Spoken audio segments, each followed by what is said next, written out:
Coding decoding के बारे में थोड़ा सा इंफॉर्मेशन देते हैं, फिर आगे छोटी सी बातें बढ़ाते हैं और प्रैक्टिस बेटा अगेन प्रैक्टिस करते हैं मेरे बच्चों। कोडिंग एंड डिकोडिंग, कोडिंग क्या है प्यारे बच्चे एंड डिकोडिंग क्या है, पहले तो इसके बेटेज की बात कर ले।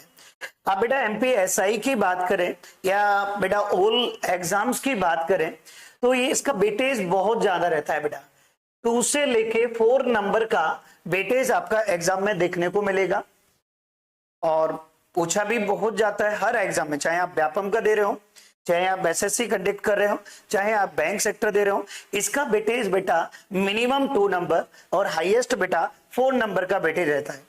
सबसे पहली बात इसमें एक बात ध्यान रखना है, आपको कोड बेटा लर्न करना है। कोड कैसे चलिएगा, अल्फाबेट हम बात करें A B C D E F G H I J K L M N O P Q R S T U V W X Y and Z.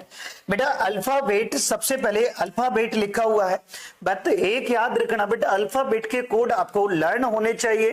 बेटा ए का कोड 1 होता है, बी का 2 होता है, सी का 3 4 5 6 7 8 9 10 11 12 13 14 15 16 17 18 19 20 21 22 23 24 25 26 टोटल अल्फाबेट प्यारे बच्चों आपको याद रखना है। न कोई टीचर आपसे कहता है कि विद इन आप सेकंड में वहां लिख लीजिएगा, नहीं प्यारे बच्चों याद रखना है। जो बेसिक है आज का बेसिक है वो आपका 5 चैप्टर में यूज होगा।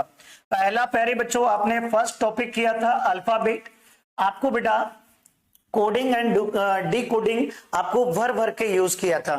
बेटा सेकंड टॉपिक आपने जो किया है कोडिंग एंड डिकोडिंग, जो कि अभी रनिंग में है, coding and decoding.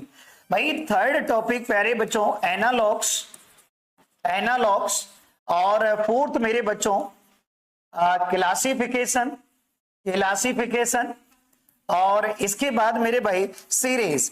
In 5 topic में मेरे बच्चों, इन 5 टॉपिक में भर भर के बेटा यूज होना है, कोडिंग का भर भर के यूज होना है। लगभग इन 5 बेटा चैप्टर्स में आपका जो बेटा वेटेज है लगभग बेटा 8 नंबर का वेटेज रहता है, मिनिमम 8 नंबर का वेटेज रहता है। तो आपको जो